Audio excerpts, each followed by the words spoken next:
आणि आता बातमी येते सोलापूरमधून। सोलापूरमध्ये मनसे पदाधिकाऱ्याची हत्या झाल्यावर तिकडचं वातावरण जे आहे ते चांगलंच तापलेलं बघायला मिळालं आणि तिकडे आता मनसेचे नेते अमित ठाकरे यांनी त्यांच्या कुटुंबियांची भेट घेतलेली आहे आणि त्यांचं सांत्वन केलेलं पाहायला मिळतंय। माझे पप्पा मला आणून द्या असं म्हणत सरवदेंच्या चिमुरड्याने आपल्या वडिलांसाठी टाहो फोडला। याबाबत मुख्यमंत्र्यांना भेटणार असल्याचं आश्वासन अमित ठाकरे यांनी दिलंय। दरम्यान सर्व आरोपींवर मोका अंतर्गत कारवाईची मागणी सरवदेंच्या पत्नीने केली। भाजपच्या माजी नगरसेविका प्रभाग क्रमांक 2 मधील उमेदवार शालन शिंदे, तिचा पती शंकर शिंदे यांच्यासह 15 जणांवर हत्येचा गुन्हा दाखल करण्यात आला। यापैकी अटकेत असलेल्या 11 आरोपींना 4 दिवसांची पोलीस कोठडी सुनावण्यात आली आहे। उमेदवारी अर्ज माघारी घेण्यावरून भाजप उमेदवार शालन शिंदे आणि भाजपच्या बंडखोर रेखा सरवदे यांच्या कुटुंबियांमध्ये वाद झालेला। या वादातनं सरवदेंवर हल्ल्याचा प्रयत्न झालेला होता।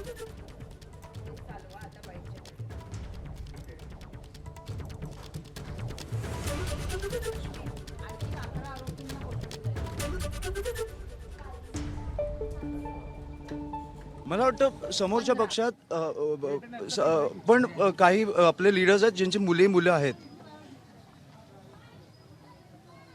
मी जसा बघून आलो ना तसं शिंदे साहेबांनी किंवा देवेंद्र साहेबांनी किंवा मला वाटतं ह्या लोकांनी बघितलं पाहिजे या घराची परिस्थिती काय, आणि अशा निवडणुका असतील ना तर नको निवडणुका, आम्ही सगळे फॉर्म परत घेतो, तुम्ही जिंका।